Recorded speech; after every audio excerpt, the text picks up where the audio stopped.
Yo, what up? Hey, how's it going? I'm going good. What you want? Just the usual. Perfect. We do have something special in, though. Yeah? Yeah. Top shelf, I guess. Want to try it? Sure. Awesome. So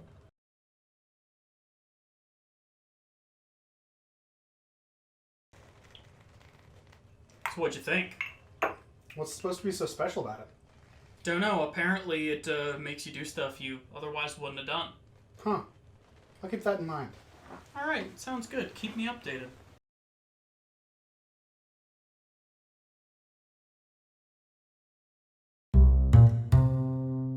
Locked in a room, I'm Liar. And I'm Rat. And you know what else I am? Out of my depth. This whole anime review thing Rat and I have been doing has mostly been just like a little writing exercise, with maybe some light agenda pushing in the form of us being pro-women and pro-discussion, in a fandom that's generally closed-minded to both. Then this kicked down the door and laid our hubris bare. Writing a review isn't easy at the best of times, and this is an entirely different beast. The problem isn't for a lack of things to say, quite the opposite. I wish I could pour my guts out to you about this for days and days. But we'll leave that to the 2-hour vid doc types. That's not how we roll. Keep things snappy. Keep things concise.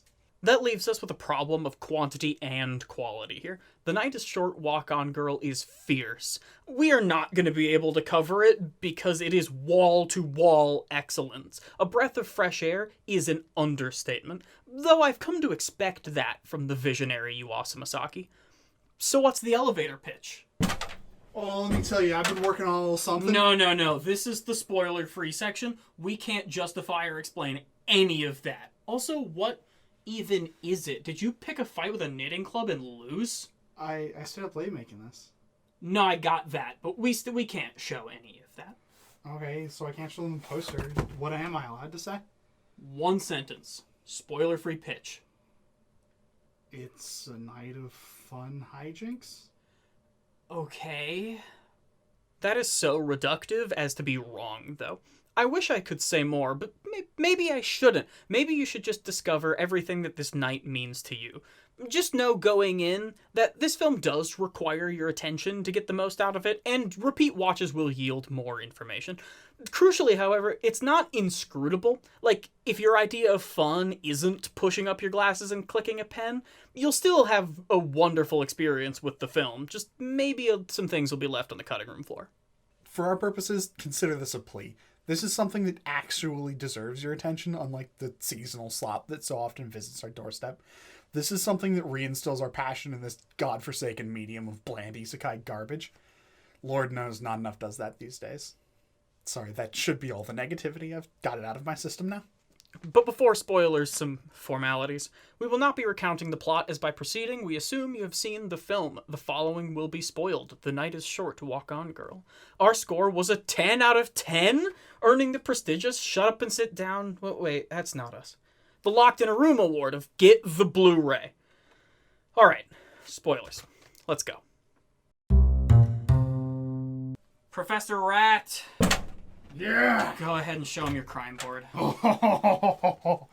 You've got a date with science.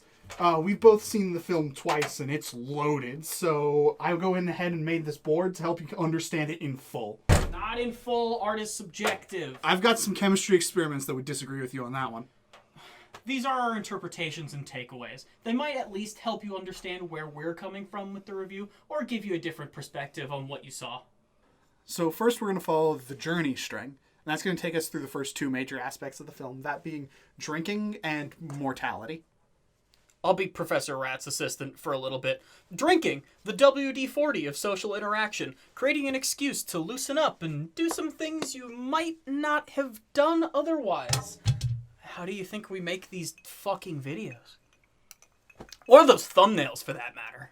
The film also uses this time to explore mortality and the perception of time, as shown by the watch speeds of the people in the various age groups. The perception of running out of time, feeling like you don't have the ability to go for the things you'd want to anymore. Alcohol is used as a metaphor for both experience and nihilism. This is reinforced with the drinking contest of imitation Denki Braun on the boat, with the film eventually declaring a winning ideology of having a more positive outlook on life. More relevant, though, in my opinion, is the scene where the female lead eventually goes to his house when he's sick, and after explaining that he still has tons of experience to have and all of the influence that he's had on people in his life, including her, he's rejuvenated and the clock's reverse. This communicates that the foils to mortality are your legacy, your connection to others, and the fact that you aren't actually dead yet. You do still have time. You can give that time to others and value will come in turn, as shown by the various cold remedies being passed around from person to person. Now for part 2. The improv theater stuff. Jesus fucking Christ, there's more on the back. This one's actually relatively simple. Oh, you've made that very clear. So, while this traveling production is ostensibly scripted with this guy writing the scripts and leaving them in a dharma, get that weeb shit out of here. Anyway, as the events of the narrative continue to unfold, it becomes increasingly clear that this is a completely improvised performance. Characters zip line in, join in from the audience, or otherwise fall through trap doors. This shatters the illusion that this was a scripted production, because it isn't. It's a chance encounter. It's someone you met at the right place at the right time. But you'll come to cherish the way that you met, not because it was fated, but because it was yours. The way we see it, the message couldn't be clearer. Meet people and love will take you for a ride. There'll be some ups, some downs, but 4 years later, the way that you met will become theater. Your story is written in the present, not planned in the future. Trying to create a storybook tale from the outset is a roadblock on your way to actually making memories. Those memories are made powerful by virtue of them being memories, i.e. something that you did.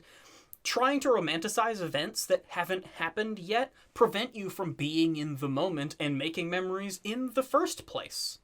This is all depicted in the magnum opus of the show, the scene where the main character has a parliamentary debate about his love life in his head, and his emotions symbolically try to fight off the female lead, using his insecurities as a baseball bat. Alright, I think that's probably about enough of that. By virtue of this being a 10, we can't really explain everything because, firstly, we'd be here all day, but secondly, it would be criminally reductive. So let me try to get across some other things here that aren't just metaphor and analysis. Let's start with the director. To call Yuasa Masaki a visionary is a gross understatement. Happy Machine, Tatami Galaxy, Cat Soup, Keep Your Hands Off Eizouken. It's quite the pedigree. So what do you get with the Yuasa Masaki experience? Well, in short, and for lack of a better term, wacky visuals? He has a talent for evocative chaos, and this is definitely no exception. He brings the entire night to life, frequently drawing comparisons to theme parks, festivals, and improv theater. It allows the entire experience to be deeply evocative and yet still fast and snappy. This absurd art direction is then expertly juxtaposed in the final moments of the film, with the scenes being muted and grounded and intimate. The sharp edge from high-flying adventure to shared heartfelt moment is the scalpel that Masaki wields like a surgeon. The decision to end the film with something so personal and small is frankly genius. It hammers home all of the things we talked about on the crime board. It's just so wonderful and earnest. It feels like it has to come from a place of experience. And that's a great feeling that you don't often get with lesser works. On that note, the depiction of love's emotional, winding, and impulsive nature is also earnest, showing that characters fall in and out of, quote, fated love, and that it's an obvious contradiction. The love was never fated, but the characters view it that way in retrospect. Similarly, depicting love across gender lines and then the questions about sexual orientation and questions of the self without ever punching down and keeping it lighthearted, A+. A quick tangent on sex and gender. Unfunny people who try to make being funny their job try to say that you can't joke about stuff like this without being harassed or canceled or whatever, and that's clearly not true. Look at the work of Chris Fleming or ContraPoints or this film. Maybe if instead of punching down, you made a genuine observation. Make your audience empathize and understand, if even for a fleeting moment, who these people are. Yeah, to break character for a moment and be abundantly clear, trans people are people. And if for whatever ignorant reason you don't believe that is the case, to quote the ever-talented Joy, aka Shammy, you are standing and moving water. Short script, I know. And honestly, I could have said more. I had notes about how The film shows characters being interconnected in multiple other ways, like secondary and tertiary characters, just like recognizing each other in the street, because it's such a small, tight-knit world.